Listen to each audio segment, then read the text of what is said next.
Mize हाथखिब्रा नत्रगना मथंद सिजखिब्रा ngasisu mayam ge damakta aseng bathoki ba case amagi wari pujragli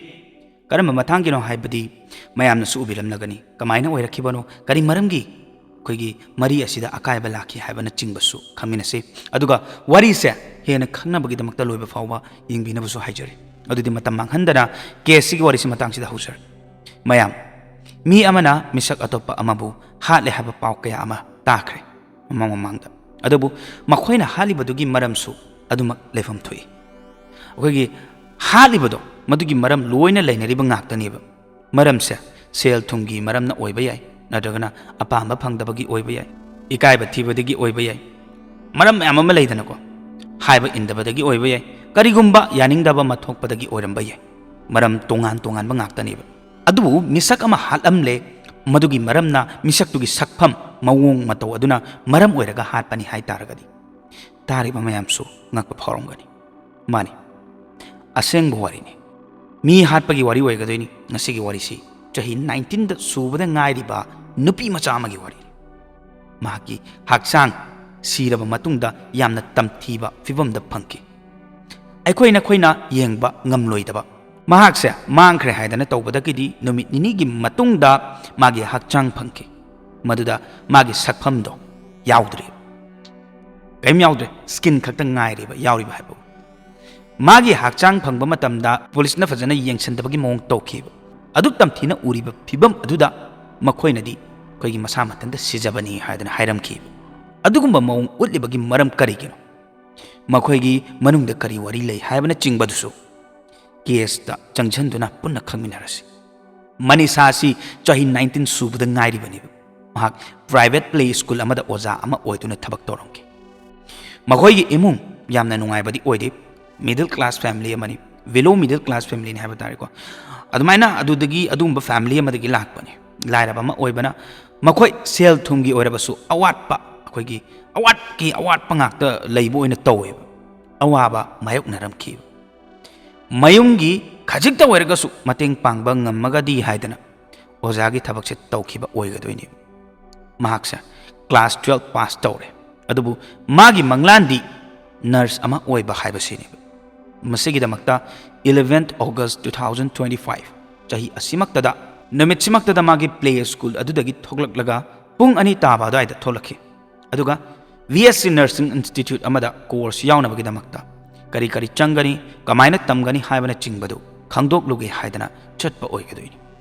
अदुबु महाकनदी खंगद्रेब नमितुदा महाकना मागी खगी मंगलांदो मंगफाउनबा अहानबा खोंथांग थांगबा हौरगे अदुगी इमुंगी मतेंग पांगनबा my पाकपा ओइनबा हायदना महाकी अपाम्बदो तौबा हौरगे खन्ना खंजखिबा मयामदो ओइबसु याररोइ मागी मंगलांदो मंगफाउनररोइ हायबा खंजखिदिब नुमितुगी नुंथांग पुंग तरुक ताबा अदवाइदा मनीषागी Mopa संजेदा मचानुपीगी miss call अमा लेरमखि मता मदु फावबदा मचानुपी मयमदा हलक्ट्रिबा ओइबना अमुक हन्ना कॉल हल्लगा तौखि मतमदुदा महाक कॉल दो पाइरखिदे ngakhtang du natana khoigi matung tabadu su haiba tare call do hanjin tawruba taragasu manisha call paikhalakide matawuda magi imung manungdi pakhatnaba hawrake maramdi manisha adugumlaba angang amanati mayumda taklamdana kadom pakchat chakadaba mi sunati aduga gyan tadaba mi sunati haiba tare aduduna pakhatchabani ba phone pairaktabadu adum pakhatchaba angang ni adumaina gyan taba ama oibana su pakhatpadu tabani मागी इमुंग ngahak kuina ngairamki adugi matungda police ta missing file ama complaint tawki complaint tawba matamda police sing na su phajana response pibiraki police na haibada mahak imunga yanadabagi chain kiba oramba su ye kaimta khaluranu numit nini ngai biro aduga soidana halakpa su ye haidana sumna khoigi ngasagi mamam pasi da hairam kibani masida haining nidi mayumdagi school aduda thabak chaluraba matungda amuk magi mahai tamnabadi magi manglan मंगफाउननबने हाइदना सेल ताननबा इमुंगी मतेंग खजिकता ओरगसु तौगनी हाइदना खंजरगा कोर्स यावनबा हाइदना ngangnaba chatkhridubu kaidawgi amuk chendoino police सिंगसु फजना तौबिखिदेबा इमुंग मनुंगना हेना अखोगी ngangjनबा गिरि तकपदगदी कोना थंगदा हाइबा तारे मिसिंग पर्सन दो रिपोर्ट इखिबनी अदुमना इन्वेस्टिगेशन दो हौरे प्ले स्कूल अदुदगी फंगबा CCTV फुटेज अमदा उखि मनीषा मागी थबक लोयरगा पुंग अमगा मिनिट 58 अदवाइदा थोलखिबनी हाइबा खंकी नर्सिंग इंस्टीट्यूट माइकैदा प्राइवेट कॉलेज अदुदा महाक खोंसानकी कॉलेज अदुदा चलुबा मतमदा यूना पुंखै ngauba मियोय अहुम थेंगनकी मखोइदा हंगुबा मतमदा मखोइना हाइरकी मफम अदुदा कना अमता कॉलेज की मरमदा हंगबा लाखिदे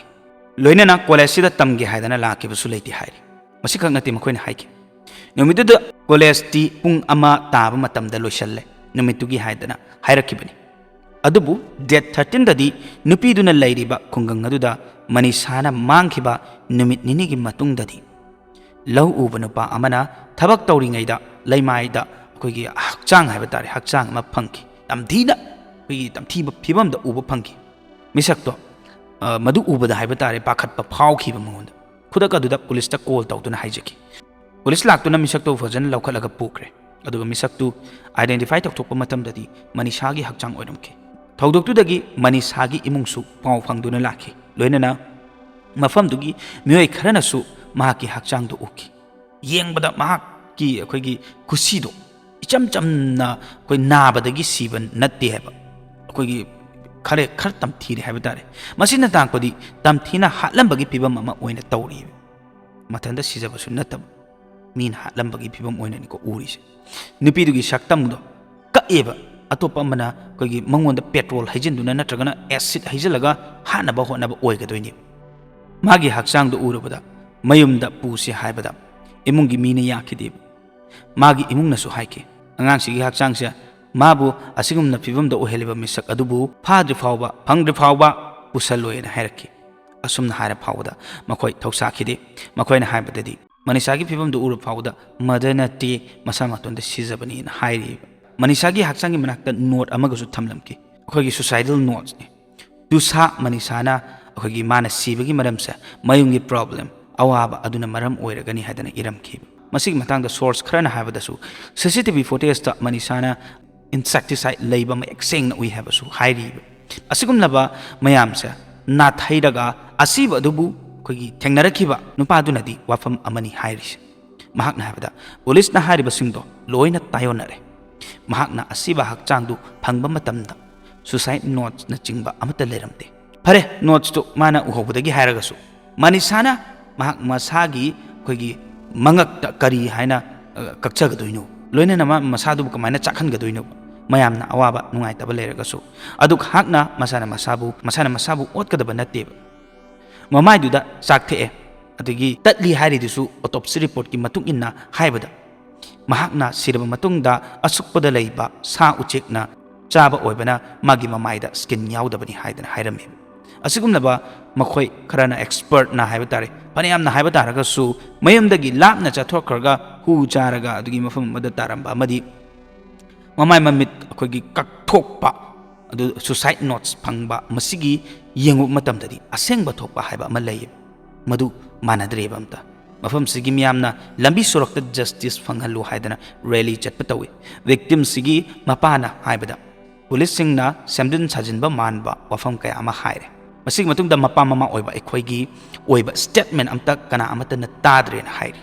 अहानबदा पुलिस सिंगदुना कंप्लेंट इबियु हाइबदा याखिदे अदुगा इरबा मतुंगदा थिगलबा मतुंगदा कॉलेज अदुदा चलगा सीसीटीवी फुटेज येंगे हाइरुबदसु यारखिदे मखोयना कोन फुटेज तु पिरखि अदुबु येंगबा मतमदा सेमदोक सेमजिन तौरगा साजिलगा पीखिबा यामना मानखि केस सिगी मतंगदा पुलिसना हारिबा वरी मयामदो थाजब यारोइदबा वरी मयाम अमनिबा अदुनसु इरांग हौखिबनिबा लैबाकी अचौबा सिंगी मना यौदुना केस सिबु फजना थिगतपियु हाबना चिंगबा कया अमा हाइखि केस तुबु इन्वेस्टिगेशन फजना तौखिदबा ऑफिसर्स मंगामुक सस्पेंड तौखि लोइनना फजना टीम सेमदुना थिगतपा हौखिबनि मीडियाने हेना खंगनखिबा ओइबना हौजिकी ओइना केस सिगी मतंगदा इंटरनेट न्यूज़ ता अमता फंखिदि अदबु हौजिकती मनीषागी मपाना मसागी हक्चांगदु ओक्तुना तौगदबा थौरमसिंग फजना अखोइगे पांथोकपिखि मनीषागी मिहातसिगी मतंगदा हाइबा तारे मारा लैबा चराक फंगहल्लु हाइबसि हाइनिंगे मयामदि करी हाइनिंगे हाइबदुसु कमेंट हाइबिरामो अदो हौजिकी ओइनादि मसी हालिब्रा इन ngसाइ अहानबदा हाइजखिबदो हालिब्रा नत्रगन मथंदा सिजरिब्रा हाइबदो होजि फाउदि खंग ngमद्रि अदो सिगुम्बा हालंबा तारगदि ꯀꯔꯝꯕ ꯆꯩꯔꯥꯛꯀ ꯄꯤꯍꯟꯅꯤꯡꯉꯤ ꯑꯗꯨ ꯇꯝꯊꯤꯅ ꯃꯤ ꯑꯃꯕꯨ ꯍꯥꯠꯄ ꯉꯝꯕ ꯃꯤꯑꯣꯏꯗꯨꯗ ꯍꯥꯏꯕ ꯇꯥꯔꯦ ꯀꯔꯝꯕ ꯆꯩꯔꯥꯛ ꯄꯤꯅꯤꯡꯉꯤ ꯍꯥꯏꯕꯗꯨꯁꯨ ꯀꯃꯦꯟ ꯕꯣꯛꯁꯇ ꯍꯥꯏꯕꯤꯔꯝꯃꯣ ꯑꯗꯨꯒ ꯀꯔꯤ ꯇꯧꯕ ꯌꯥꯕꯒꯦ ꯍꯥꯏꯕꯅꯆꯤꯡꯕ ꯈꯨꯗꯤꯡꯃꯛꯇꯨꯁꯨ ꯍꯥꯏꯕꯤꯔꯝꯃꯣ ꯍꯥꯏꯕꯁꯤ ꯊꯝꯖꯒꯦ ꯑꯁꯤꯒꯨꯝꯂꯕ ꯋꯥꯔꯤ ꯑꯩꯈꯣꯏꯅ ꯑꯩꯈꯣꯏꯒꯤ ꯆꯦꯅꯦꯜꯗ ꯍꯥꯞꯆꯕ ꯃꯇꯝꯗ ꯀꯅꯥꯒꯨꯝꯕ ꯑꯃꯠꯇꯒꯤ ꯃꯐꯝꯗ ꯁꯣꯛꯀꯗꯕ ꯑꯃꯗꯤ ꯀꯅꯥꯒꯨꯝꯕ ꯑꯃꯠꯇꯒꯤ ꯃꯐꯝꯗ ꯂꯥꯟꯅ ꯈꯟꯕꯒꯤ ꯋꯥꯈꯜꯂꯣꯟꯗ ꯍꯥꯞꯆꯕ ꯑꯃꯠꯇ ꯂꯩꯖꯗꯦ ꯁꯣꯏꯈꯤꯕ ꯂꯥꯟꯈꯤꯕ ꯌꯥꯎꯔꯒꯁꯨ ꯃꯌꯥꯝꯅ ꯁꯨꯡꯁꯣꯏ ꯁꯣꯏꯗꯅ ꯉꯥꯛꯄꯤꯒꯅꯤ ꯍꯥꯏꯕꯒꯤ ꯊꯥꯖꯕꯁꯤ ꯊꯝꯕꯒ ꯂꯣꯏꯅꯅ ꯉꯁꯤꯒꯤꯗꯃꯛꯇꯗꯤ ꯀꯥꯏꯅꯔꯁꯤ ꯃꯊꯪꯒꯤ ꯋꯥꯔꯤꯗ ꯑꯃꯨꯛ ꯃꯌꯥꯝ ꯄꯨꯟꯅ ꯊꯦꯡꯅꯔꯁꯤ ꯌꯥꯐꯦ